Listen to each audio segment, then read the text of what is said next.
नमस्कार। क्या कहता है भारत में आपका स्वागत है। 100 करोड़ की परम कथा, देशमुख ने लिख दी अपनी व्यथा।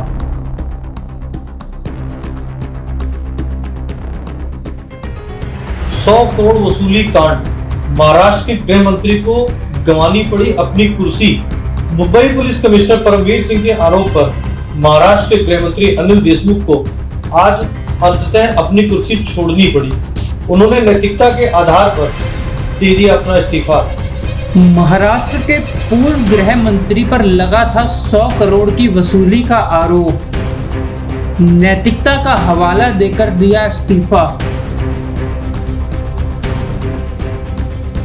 6 लाइन के इस्तीफे में देशमुख ने लिखा, आज माननीय कोर्ट की ओर से एडवोकेट जयश्री पाटिल की याचिका पर सीबीआई जांच का आदेश दिया गया है, इसलिए मैं नैतिक आधार पर गृह मंत्री के पद से इस्तीफा देता हूं। मैं आपसे यानी मुख्यमंत्री उद्धव ठाकरे से विनम्र निवेदन करता हूं कि मुझे गृह मंत्री के पद से मुक्त किया जाए। बेहतर होता मंत्री जी तभी इस्तीफा दे देते जब उन पर आरोप लगे, मगर आजकल के मंत्रियों में नैतिकता बची ही कहां है। नैतिकता तो सिर्फ कागज पर लिखने के लिए हो गई है।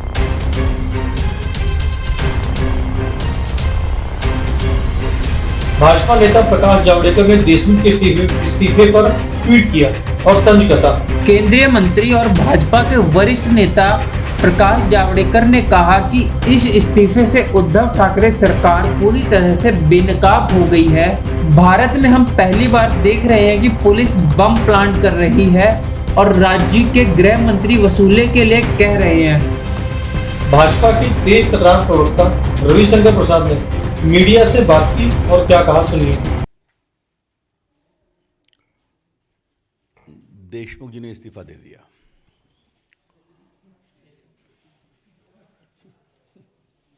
आपको बताऊं, एक बार मैंने इस विषय पर पहले भी प्रेस किया था। हमारी प्रेस 3:30 बजे अनाउंस थी और 2:45 बजे जो मुंबई पुलिस है उसने एक प्रेस कर दिया अपने एक वरिष्ठ पुलिस अधिकारी के द्वारा कि सचिन वाजे इस पूरे मामले में इन्वॉल्व हैं, और वो बिना कोई सवाल लिए चले भी गए।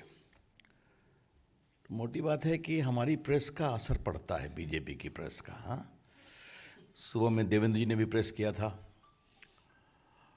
मैं 2-3 मुद्दे उठाना चाहूँगा आपके विचार के लिए।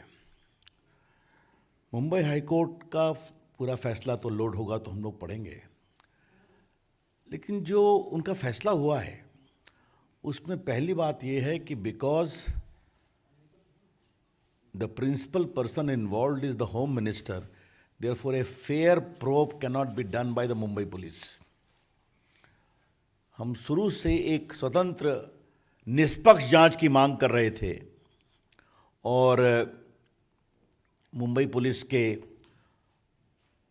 द्वारा यह संभव नहीं था।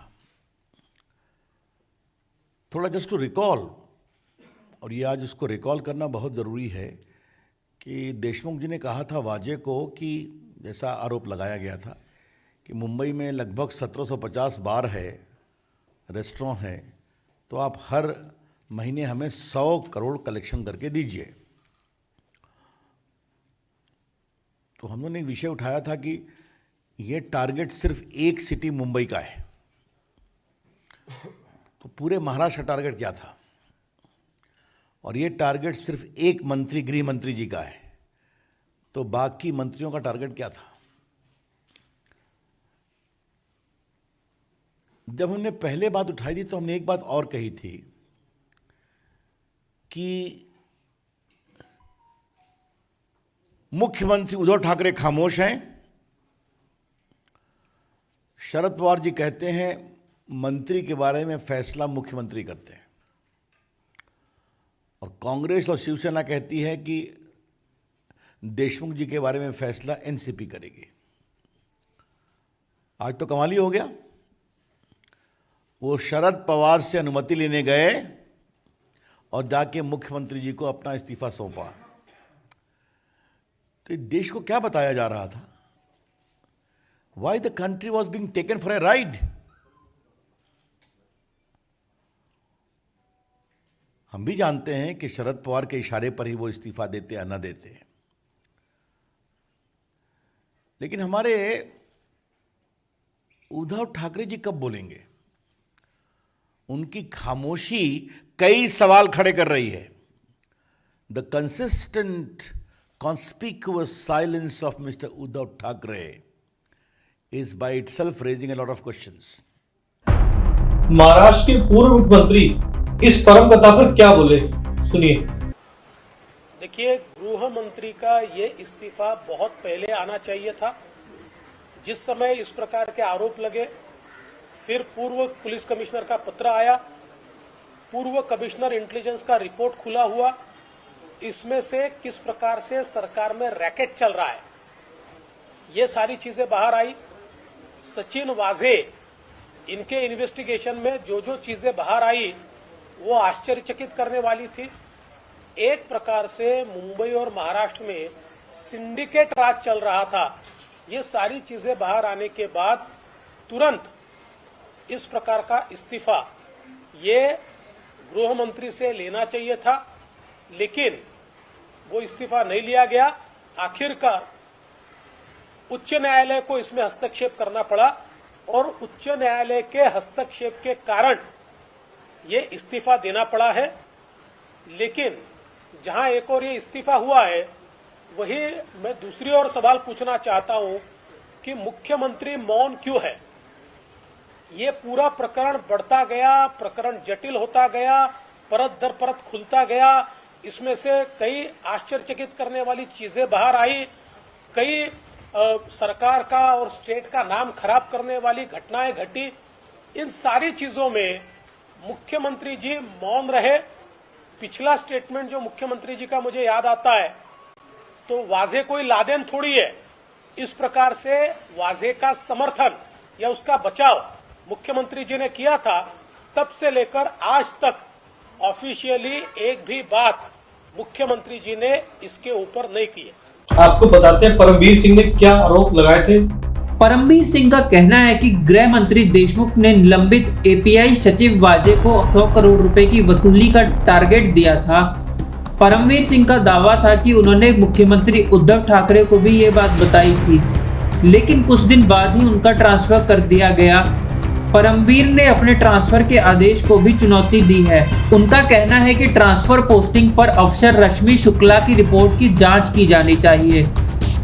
परमवीर का दावा है कि गृह मंत्री देशमुख सचिन वाजे के साथ अपने बंगले पर लगातार बैठक कर रहे थे. इस दौरान 100 करोड़ कलेक्शन का टारगेट दिया गया था. परमवीर ने देशमुख के बंगले के सीसीटीवी फुटेज की जांच कराने की भी मांग की है. हाई कोर्ट में सुनवाई के दौरान परमवीर सिंह को फटकार लगाते हुए कहा था, आप साधारण आदमी नहीं हैं. गलत काम के खिलाफ शिकायत दर्ज कराना आपकी जिम्मेदारी थी. यह जानने के बावजूद कि आपके बॉस की ओर से अपराध किया जा रहा है, आप चुप रहे.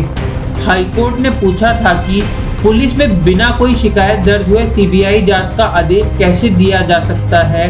कोर्ट ने पूछा था कि आपने गृह मंत्री के खिलाफ पुलिस में शिकायत दर्ज क्यों नहीं कराई. अगर शिकायत दर्ज नहीं होती तो मजिस्ट्रेट के पास जाते. आप हाईकोर्ट को मजिस्ट्रेट कोर्ट में नहीं बदल सकते. तो ये थी पूरी परम कथा, जिसमें कि 100 करोड़ का आरोप, 100 करोड़ की वसूली कैसे होती थी, क्या था, आपने सुना, देखा, समझा. अंततः गृह मंत्री को इस्तीफा देना पड़ा. नए गृह मंत्री आएंगे. तब तक आप देखते रहे HBC News 18.